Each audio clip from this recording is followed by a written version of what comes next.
Bismillahirrahmanirrahim. Assalamualaikum warahmatullahi wabarakatuh. Perkenalkan, nama saya Muhammad Al-Fatih dengan NIM 90401-24019. Di sini saya akan mempresentasikan mengenai materi bab 10 pengantar manajemen, yaitu kelompok dan tim. Materi yang pertama itu kelompok dan pengembangan kelompok.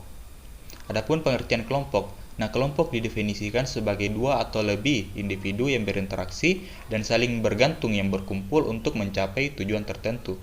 Kelompok formal adalah kelompok kerja yang ditentukan oleh struktur organisasi dan memiliki tugas kerja yang ditetapkan serta tugas khusus yang ditujukan untuk mencapai tujuan organisasi.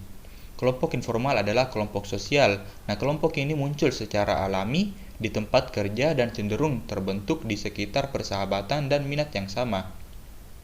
Tahap perkembangan kelompok, penelitian menunjukkan bahwa kelompok berkembang melalui 5 tahap, yaitu yang pertama tahap pembentukan, yang kedua tahap penyerbuan, yang ketiga tahap norming, yang keempat tahap pertunjukan, dan yang kelima itu tahap penangguhan.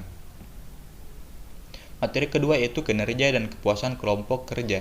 Yang pertama kondisi eksternal yang diberlakukan pada grup.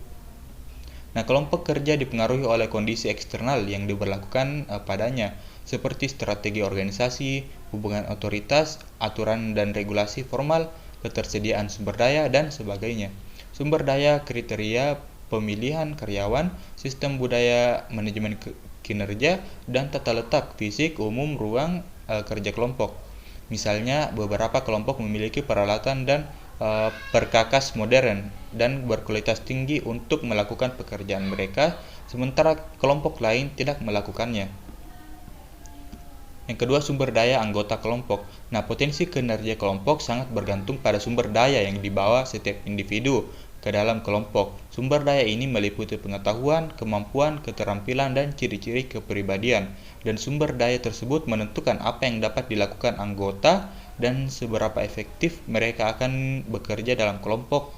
Keterampilan interpersonal terutama manajemen dan penyelesaian konflik, pemecahan masalah secara kolaboratif, dan komunikasi secara konsisten muncul sebagai hal penting untuk kinerja tinggi oleh kelompok kerja. Ciri-ciri kepribadian juga mempengaruhi kinerja kelompok karena sifat tersebut sangat memengaruhi cara individu berinteraksi dengan anggota kelompok lainnya. Yang ketiga itu teknik yang dapat digunakan manajer untuk membantu kelompok membuat keputusan yang lebih kreatif. Proses kelompok penting lainnya adalah bagaimana suatu kelompok mengelola konflik. Ketika suatu kelompok melaksanakan tugas yang diberikan, perselisihan pasti akan muncul. Konflik dianggap sebagai perbedaan yang tidak sesuai sehingga mengakibatkan beberapa bentuk campur tangan atau pertentangan. Apakah perbedaan itu nyata atau tidak? Tidaklah penting. Jika orang-orang dalam satu kelompok merasa bahwa perbedaan itu ada, maka ada konflik. Yang keempat yaitu konflik bersifat fungsional dan kapan bersifat disfungsional. Penelitian menunjukkan bahwa konflik hubungan hampir selalu bersifat disfungsional karena permusuhan interpersonal meningkatkan bentrokan kepribadian dan mengurangi saling pengertian dan tugas tidak terselesaikan. Di sisi lain, konflik proses tingkat rendah dan konflik tugas tingkat rendah hingga sedang bersifat fungsional.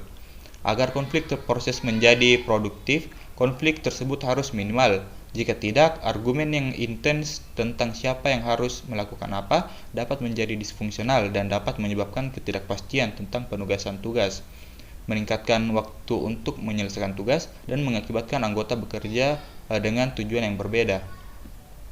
Materi selanjutnya itu mengubah kelompok menjadi tim yang efektif. Yang pertama itu tim kerja. Tim kerja berbeda dari kelompok kerja dan memiliki ciri khasnya sendiri. Tim kerja adalah kelompok yang anggotanya bekerja secara intens untuk mencapai tujuan bersama yang spesifik dengan menggunakan sinergi positif, akuntabilitas individual dan timbal balik, serta keterampilan yang melengkapi. Yang kedua yaitu jenis-jenis tim kerja. Yang pertama, tim pemecahan masalah. Ketika tim kerja pertama kali menjadi populer, sebagian besar adalah tim pemecahan masalah, yang tim dari departemen atau area fungsional yang sama yang terlibat dalam upaya untuk meningkatkan aktivitas kerja atau memecahkan masalah tertentu. Yang kedua, tim kerja yang dikelola sendiri. yaitu kelompok karyawan yang formal yang bekerja tanpa manajer dan bertanggung jawab atas keseluruhan proses kerja, atau segmen tim yang mengelola diri sendiri, bertanggung jawab untuk menyelesaikan pekerjaan dan mengelola diri mereka sendiri, yang biasanya mencakup perencanaan dan penjadwalan pekerjaan. Yang ketiga, tim lintas fungsi. Banyak organisasi menggunakan tim lintas fungsi, misalnya ArcelorMittal, perusahaan baja terbesar di dunia, menggunakan tim lintas fungsi yang terdiri dari ilmuwan, manajer pabrik, dan tenaga penjualan untuk meninjau dan memantau inovasi produk. Konsep tim lintas fungsi bahkan diterapkan dalam perawatan kesehatan. Yang keempat, tim virtual. Tim virtual yaitu tim yang menggunakan teknologi untuk menghubungkan anggota yang terpisah secara fisik guna mencapai tujuan bersama. Yang ketiga itu menciptakan tim kerja yang efektif. Tim tidak selalu mencapai tingkat kinerja yang tinggi, namun penelitian tentang tim memberikan wawasan tentang karakteristik yang biasanya dikaitkan dengan tim yang efektif. Karakteristik ini tercantum dalam satu elemen yang mungkin Anda perhatikan hilang, tetapi anggap penting untuk menjadi tim yang efektif, adalah bahwa tim harus harmonis dan ramah. Faktanya, keramahan bukanlah unsur yang diperlukan. Selanjutnya itu karakteristik dari tim yang efektif. Yang pertama itu memiliki tujuan yang jelas, keterampilan yang relevan, saling percaya, komitmen yang bersatu, komunikasi yang baik, keterampilan bernegosiasi, dan kepemimpinan yang tepat. Tantangan saat ini di manajemen tim. Yang pertama itu mengelola tim global. Salah satu tugas penting yang dimiliki manajer adalah membangun tim yang efektif. Jenis latihan membangun tim ini dapat menjadi bagian penting dari proses tersebut, dan upaya membangun tim dapat berhasil.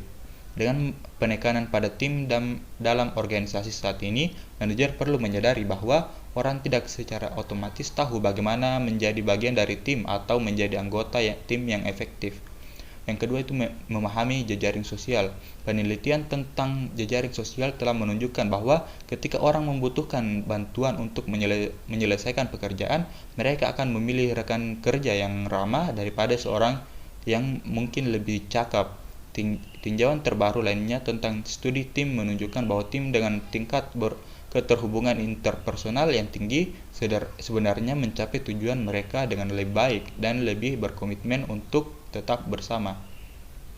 Itulah tadi pemaparan materi dari saya. Lebih dan kurangnya mohon dimaafkan. Wabillahi taufiq wal hidayah. Wassalamualaikum warahmatullahi wabarakatuh.